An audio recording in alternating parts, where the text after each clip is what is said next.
there, besties. Let's go ahead and take a look at this eviction story. Eviction rates are climbing in Mecklenburg County. Now, I don't know where Mecklenburg is, but this is only as of 3 days ago. So let's see what's going on in Mecklenburg.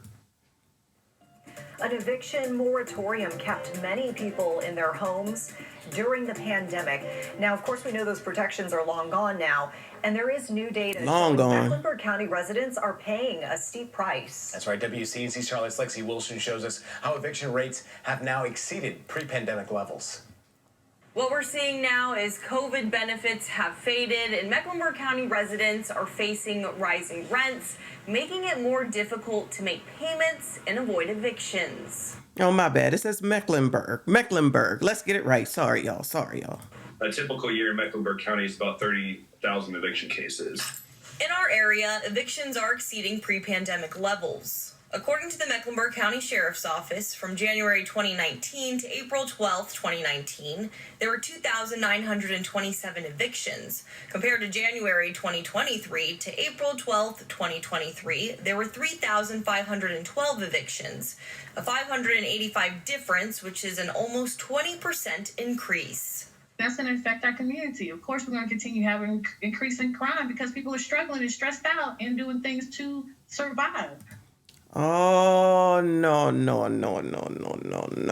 That's not what the narrative is going to be, child. Okay.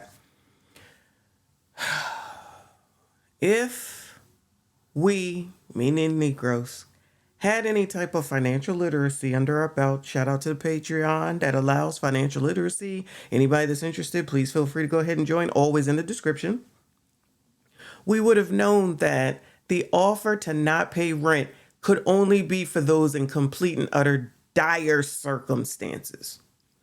Only complete and utter dire circumstances should anyone have taken advantage of that offer, meaning you didn't get unemployment, you didn't get any money at all, you lost your job due to the pandemic, and you just couldn't do anything.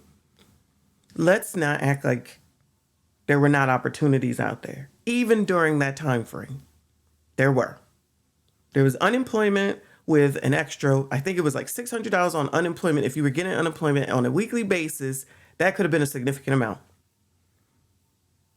Now, I know that there are people who absolutely were in trouble prior to the pandemic, and I'm sure there were people who were absolutely in trouble even afterwards, okay? I'm not talking about those people. I'm talking about those people who sat around and thought that this was going to be the way that it was going to be for the rest of their lives. The people who are on TV complaining about food stamps going from $1,500 to $1,000. The people who still had children during the pandemic. The people who didn't think about future. The people who didn't think about this ever ending. The people who were thinking that this is how we're going to live for the rest of our lives, instead of paying attention to what was actually going on, what was being said, listening to the news, listening to how things were going. They'd rather be on the blogs and watch BET. Yeah, I'm being stereotypical right now because I'm tired. People were committing crimes prior to this just because they want to commit crimes and because we don't want to do what needs to be done in order for us to move forward.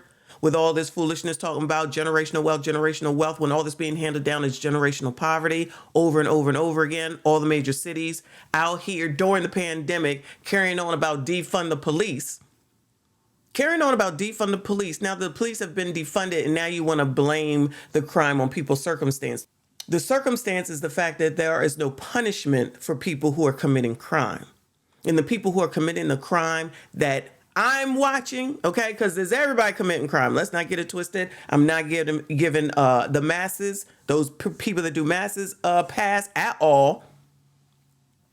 But the people who are committing a lot of the crime against people that look like me or people that look like me in places where there are a lot of people that look like me. That's a problem. That's an issue. What about what's happening every daggone weekend in Chicago, New York, Atlanta, and wherever else? Every night, Philadelphia, every day, every news broadcast. Now say it's the news broadcast because they're racist. All they show is that stuff because they're racist. If we weren't doing it, there would be nothing to show. How about that perspective? What about that perspective? Come on now, stop. Not having a house It's horrible. During the pandemic, many people lost their jobs. The federal government took a series of steps to keep people in their homes, like the eviction moratorium and rental assistance. But now, with high rents, inflation, and no COVID protections in place, people are struggling more than ever, and evictions are rising. People just have to make hard decisions. Do I want to eat or do I want to live? Legal Aid of North Carolina. Some people are making the hard decisions to get on TV and complain about the fact that their food stamps are going back to pre-pandemic levels. Some people are saying that they have to take care of their kid instead of going to work. It's more important for me to stay at home, to be a stay-at-home parent with no husband, no other person. But it's more important for me to stay home with my kid that I had during the pandemic than to work in order to provide a roof for said kid. Come on now, let's not act like we ain't seen these stories. And that's all in. They ain't just black people, that's all in with this foolishness. Remember the documentary? Joe Biden told me to stay home. The government told me to stay home. Trump said to stay home. They also said to work with your landlord, to figure out how you would be able to pay out the rent. They said that even if you took those moratoriums or you accepted the fact that you weren't paying the rent, you knew that you had to pay it at the end. That was said. I know it was said because I said people are going to get themselves into trouble acting like they don't hear this part. And here we are. And here we are because they most definitely said, as far as people who have mortgages, that those payments will go on the back end of your mortgage. That's what they said. As far as those people, as far as rent is concerned, you had to get into one of the programs and or know that that money would be due when the moratorium ended. So it would have behooved many a persons that could to find a way to pay for them, pay the rent, even if you was paying partial payments, even if you was saving some to get a whole payment together, work with your landlord, call the landlord, discuss it with the landlord. Maybe they had some opportunities or something. Maybe you could have worked with them. Maybe you could have worked it off. Maybe you could have cut grass at some of the other properties. Anything. Maybe you could have been their nanny for their kids. You never know. But people choose to dodge the landlord instead of work it out. People choose to not go ahead and figure out another plan, just wait for someone to kick you out and then get on TV to say it's not right, it's not fair. But it's okay and it's right and it's fair that a landlord should sit around and pay for you to live for free because you have kids. And again, that's all in. That's not just any one person. That's all in for this. Listen, some things are just a setup waiting to happen to you.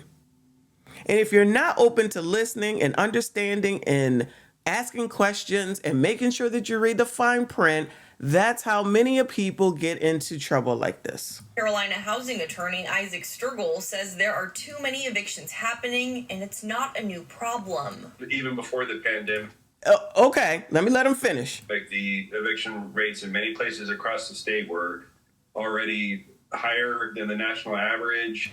Exactly, because that's the part that I say it all the time, y'all. I've said it many a time. This was going on prior to, but it was an opportunity for many of people to think that this is what it's going to be forever. So I'm going to go ahead and take advantage of it. I've said it. But nobody want to listen. Nobody want to hear. So when I sit here and I say black people specifically, everybody all in, but I'm talking about Negroes. All right. We don't have financial literacy. When are you going to learn it? When are you going to take the time to understand what it is that you don't know? Or are you going to continue to be out here on this ledge, continuing to fall and slip every single day and think that someone is going to come save you? That's just not how it works. Or you can wait for the government, continue to wait for the government, see how that's been working out for you. And then when you have nothing, it's going nowhere and all the complaints, and you don't have to live like this. That's the thing, that we don't have to live like this. We are so lazy. I'm going to say it. Tell the truth, shame the devil. God forbid that any hard work be put out there. That's just crazy talk, right? It's more important to try to get empathy and sympathy from people that you don't know than to go ahead and do what you need to do for people that you bore and you said that you would care for. And then if I say, I got financial literacy open on the Patreon, it is available, we can definitely talk, we can get yourself together, that's crazy talk too. Keep doing the things that it's your way instead of living an abundant life. Nobody said rich. No one said Kim Kardashian, but damn it, it's a sight better than living in some of these conditions and living these ways and stressing yourself out unnecessarily when you could do some things to improve your own situation. Evictions can drive people to homelessness and a cycle of poverty that is difficult to escape. Being evicted is going to hinder so many individuals, from disabled seniors, school kids, just not being able to live. And experts tell me it's important to know your rights. A landlord has to get a court order before they can legally kick a tenant out. Now, if you are served an eviction notice, it's important that you show up to your court date. Avoiding it will not make it go away. Legal aid does offer free support to those who qualify. Yes, legal aid, and shout out to this baby here. I said legal aid does help you, but you got to be able to get to them. They have to be available. And just like the gentleman said, this was going on well before the pandemic. It has now just gotten worse. It has now just gotten worse. So again, you can go to legal aid, which is basically dependent on someone else to do something for you instead of taking control for yourself. The lady that said an eviction is not a good thing and it does lead to homelessness and more poverty, I agree. However, it doesn't have to come to that. It just doesn't have to come to that. But if you don't know the ways and how to get out of your own way, what else can anyone else do for you? This thing of people just going to give people stuff and give them money. None of these people seem to be understanding that there are also people who do have means that may be suffering as well. But they don't even think that far ahead. Don't tell me that there are not other people, even in the middle class, if we can even identify that anymore, who are not having pains and suffering themselves. Credit card debt is up. People are back to using their credit cards, okay? Savings is down. We already know what's going on with housing rental concerns. People could be upside down again, just like 2008. People who are landlords got to still pay the mortgage, or maybe they're doing the moratorium themselves, knowing that that's pushing them back, which means that that's, if they're older or thinking about retiring, that's pushing back their retirement because that means they got to pay longer. Nobody ever thinks outside of themselves. Nobody ever thinks about anyone else outside of themselves. It's just about me. Me and mine, me. But you're not even doing what needs to be done for you and yours, but you think that someone else should, with no thought about anyone else. So selfish. But we're supposed to have all the empathy and sympathy. Shout out to the veterans.